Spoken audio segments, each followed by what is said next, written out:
Hey everyone, welcome back to my channel. How are you guys all doing? So good to see you guys again. So today I wanted to come to you guys with a bit of an exam pep talk. I want to instill confidence in you guys because I know that exams are just around the corner, and I remember clearly how I was feeling every year for like the past 6 years when exams are around the corner, just nervy, anxious, whatever.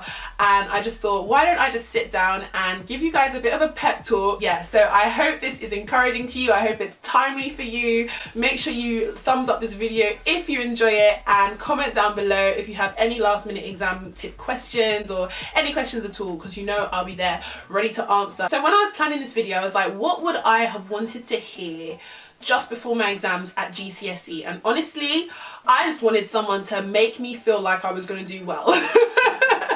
So that's what I'm here to do, and I just want to encourage you and remind you that you can do so well in these exams. You have the capacity and the ability to do so well, and you have to have confidence in that. Have confidence in your ability. Have confidence. I know that confidence plays such a big part and such a big role in how you feel running up to the exam, during the exam, and after the exam. And that's why I always hammer it home, and that's why I'm sitting here telling you guys, have confidence. You have enough in your head, you have enough knowledge in your mind to be able to manipulate it into answers that answer the question and that impress your examiner. Remember that the examiner is on your side. I said this in my 2017 study guide video. If you haven't watched that, make sure you do. It will be up there somewhere soon.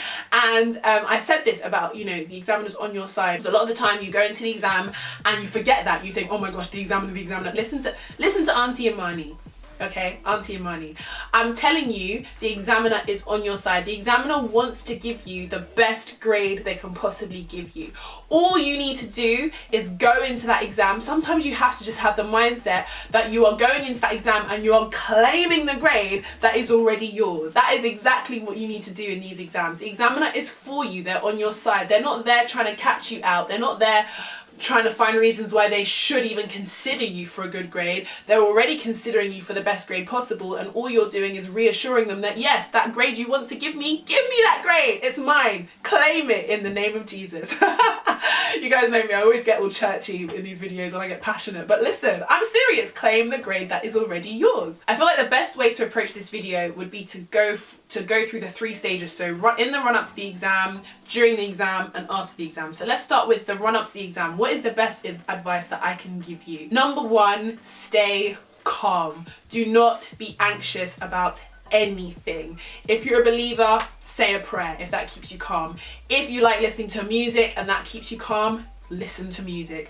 Avoid being around stressy people. Stress, anxiety, nerves are contagious. So try your best to avoid being around people who you know are going to stress you out or who are going to be stressed themselves about the exam. Hang around people who are confident in their ability and who believe they're going to do well, because that will rub off on you. Avoid having those conversations which we all have. I feel like a lot of the tips I'm going to give in this video, I'm going to say it and then some of you are going to go and do it anyway and come back to me crying. But listen, at least Auntie Imani said it, right?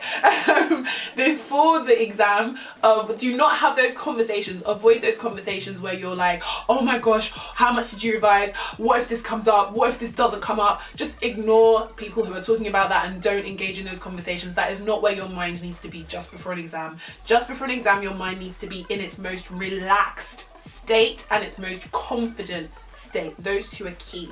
Relaxed and confident. So listen to music that relaxes you and makes you feel confident. Hang around with people whose aura, whose vibe relaxes you and makes you feel confident. Pray if that relaxes you and gives you confidence. Whatever it is that gives you those 2 things, seek that. Whatever works for you, do it. Do not cram just before the exam. In exam season, there's a certain period of time when I just stop revising. I don't revise on the way to the exam. You know, outside the exam venue, you do not want to be revising. You do not want to be cramming. that is when you want to be getting into a relaxed state. With revision, there comes a point in revision where you honestly are convinced you could not get any more information in your head if you tried. That is the point where you have done enough revision. Also with revision, one of the best tips that a very, very, very intelligent young man told me, he's like one of the most intelligent guys I know. He came first in his year in his cohort at Oxford, and then casually moved over to Cambridge to do a master's and came first in that too.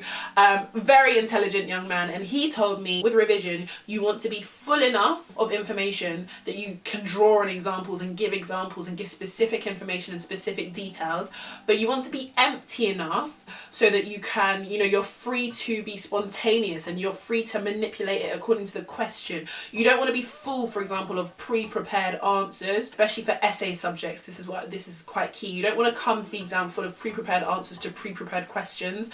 You kind of want to come into the exam with information that you are able to manipulate in order to answer the question, because in the exam you're giving questions and your task is to answer those questions, not the questions you practiced. Make sure that you're not focused on memorizing a question and its answer, but you're focused on absorbing the information that you can then apply to another question later on down the line. Again, when you reach that point where you really honestly feel like there's nothing else you could get into your head, you are fine, you are good to go. In the whole season, so before the exam, during the exam, and in the aftermath of the exam, make sure that your focus is and your priority is, I am simply going to do the best I can. When you properly embrace that alleviates a whole load of stress, a whole load of pressure. It's not about, I want to do well because my parents want me to do well. It's not about, I have to do well because everyone else is going to do well, or because, there's competition between me and other students. It's not even really about, I need to get good grades to get into university. Yes, that can be a motivation, but that cannot be the pressure that you have at the forefront of your mind when you're in an exam. I hope that makes sense. Your priority really needs to 100% be, I'm doing well for myself, and all I need to do in this season is do the best I can when it comes to revision, do the best I can in the exam, no matter what the circumstances are. If it doesn't go to plan, it doesn't go to plan. If it goes to plan, it goes to plan. If I feel like it's not going to plan, all I need to do in that moment is do the best I can, given that I feel like it's not going to plan. And that is such a reassuring thing when you've gotten through exam season and you can honestly look back at every stage and say, you know what, I did the best I can. This went to plan and I did the best I can. This didn't go to plan, but I did the best I can. And when you can honestly say that about every moment, you know that you have done and achieved what you were meant to do and achieve in the exam period. In the exam itself, let's talk about exam technique now. What do I do? So bearing in mind that my subjects were English, Literature, History and French for A-levels, so and this applies to GCSE too, I think, so quite essay-based subject. The first thing I do, and I still do this to this day, is when I open the exam, so they say you may begin, I open the exam paper, the first thing I do is I look through all the questions. Now, whether you can do this might depend on your subject, because I know, like, for science subjects, obviously you don't need to go through the whole paper and like look at every single question, but if there's a long essay question or a long answer question at the end of the paper, and you know that that's where that kind of question comes, I would actually go to the back and look at the question, and because what subconsciously happens is your brain starts thinking about processing, bringing to the forefront of your mind information, details, memories of things that you've revised that might apply to that question. Subconsciously that happens. And so what I do is, in the exam, I'm there, they say you may begin, I go through, give me like an English literature paper, I go through the paper and I'm looking at all the questions, especially the ones at the end. Anything that comes to my mind, I'm writing down notes. I'm jotting down, for example, if it's a history paper, I'm jotting down specific dates, specific details. I'll literally, if something that's relevant to the question happened in 1965, I'll write down 1965. I will literally jot down ideas. You have to do it quickly, it's true, but it's whatever pops into the forefront of your mind, because your mind is full of revision. It's full to the brim of revision at this point. So what you want to do is, when you're looking through those questions, and this is just a suggestion, I'm saying it like you have to do it. Of course you don't have to do it, but this is what works for me. When I'm looking through those questions, I'm jotting down, because what I don't know is, when I've answered questions 1 and 2, whether when I come to question 3, I don't know whether I'm going to go blank or a mind block. So I just want to make sure that I've got things there that I can kind of rely upon when I come to answer that question. So looking through the paper, especially if it's like an English literature or history paper, is a really good way to kind of prepare your brain for what's coming up. That's one tip. Another tip, don't leave a blank. Do not leave blanks. Even if you have to take the wildest of wild guesses, take a wild guess. yes, that is so much better than leaving a blank. Essay subjects, it is so important to have a conclusion. Make sure that you have an introduction and a conclusion in your essay. I don't care how many paragraphs you have in between, even if you only got one because you only have 3 minutes to write this, to answer this question because you overran in the other parts of the exam. Even if that's the case, make sure you have your conclusion. Even if it's one concluding sentence, your conclusion is the most important part of your essay. If you're writing an essay and you're running out of time, do not try and cram more information into more paragraphs. Get onto your conclusion and make sure that you can have that conclusion down. That is where your judgment and your answer lies. If you go blank during the exam, and this is quite a big one because I know a lot of people are scared of this, if you go blank, take a break, take a breather, have a drink of water. It's not the end of the world. Move on to another question. Move on to another question. Come back to that question later. If when you come back to that question you still can't think of anything, you just make up the wildest of wild guesses. Make it as, listen, if you really can't think of anything, make it as creative as you want. Tell the examiner a story. Make it sound scientific if it's a science paper. Make it sound feasible if it's an English paper or a history paper or a humanities subject paper. Do something, write something. It's always better than writing nothing. And you don't know, you can inspire the examiner and get a few marks there. Make sure you check your answers. They say this all the time, but it's so important. Proofreading is really important. So when you're designating time or planning how much time you're going to spend on each question, make sure you allow time for proofreading. Some people prefer to check all their answers at the end. Some people prefer to check their answers as they go along. I personally prefer to check my answers as I go along because I don't know if I'm going to have time at the end. Figure out what works for you and make sure you check your answers. And in the exam, number one, be confident. Write to that examiner like, yes, Mr. Examiner, this is why I'm an expert on this subject and you are going to give me the best grade you can give me.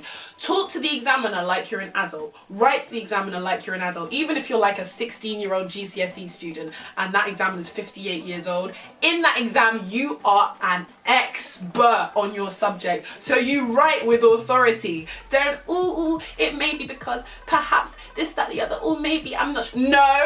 Make statements. This is X and this is Y and this, my friend, is Z. And be confident. Use words like therefore, whereas, thus, hence. If you don't know what those words mean, go look them up on Google Translate. Whatever it is. Write with authority like you're an expert and you're educating your examiner. That's what they like. That's what draws their attention. That's what grabs their attention. And every top grade student has mastered the art of expressing their ideas with authority and confidence. Remember that when you're writing your answers in an exam, you're writing to someone. You're not just writing onto paper. So always have that in mind. You're writing to someone. You're writing to someone.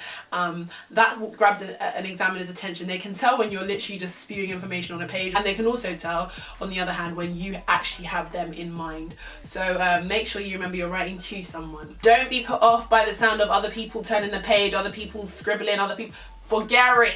Don't pay attention to that. You focus on your exam paper and the fact that in this exam paper, you are kicking this examiner's behind and telling him, give me the grade that I know you want to give me. I know you want to give it to me, honey, so give me that grade. Okay, let's move on to the period after the exam. So you've done the exam now. It's finished. You're exiting the exam hall. Do not, and this always happens, and you know what, I don't even know if there's any point me saying it because I'll say it, but people will still do it because everyone does this. When the exam finishes, do not run to your friends and be like, oh my gosh, how did you find it? What answer did you get? Oh my gosh. Because what always happens is someone had a different answer to you and then it's just stress. Then it's like the world is melting, the world is crashing, the rapture is happening, Jesus is coming back. That's not what you need. You need to be tunnel vision. You, my friend, have done your exam, you're going home. Go home. Walk to the bus stop. Don't stop to talk to anyone else about how the exam went. If you did your best under the circumstances in that exam, then that's all you could possibly do and that's all you had to do. Guys, I really love this video. I really am. I feel like I'm such a nerd. I love giving you guys academic advice and I can tell you guys really like academic advice. I'm hoping to do more nerdy videos. I'm glad you guys enjoy them because I'm so here to equip you guys to excel academically. Let me know what other topics you would like advice on in terms of academic success. You know I'm here for you, whether you want to know about Cambridge University, whether you want to know about the subject you're studying, if you're doing French and Spanish or English literature, history, humanities subject, or just general study tips, motivation, let me know. I love this. It's such a buzz for me, and I'm so glad that it encourages and inspires you. That's literally my goal and my dream. So guys, thank you so much for watching, and I wish you guys all the best with your exams. Remember to have confidence. I believe in you. Auntie Imani, I believe in you, okay? And I'm telling you that you have the capacity to do so well, and all you need to do in this exam is your best. Thank you for watching. All the best with your exams, and I will see you in my next video. Bye guys.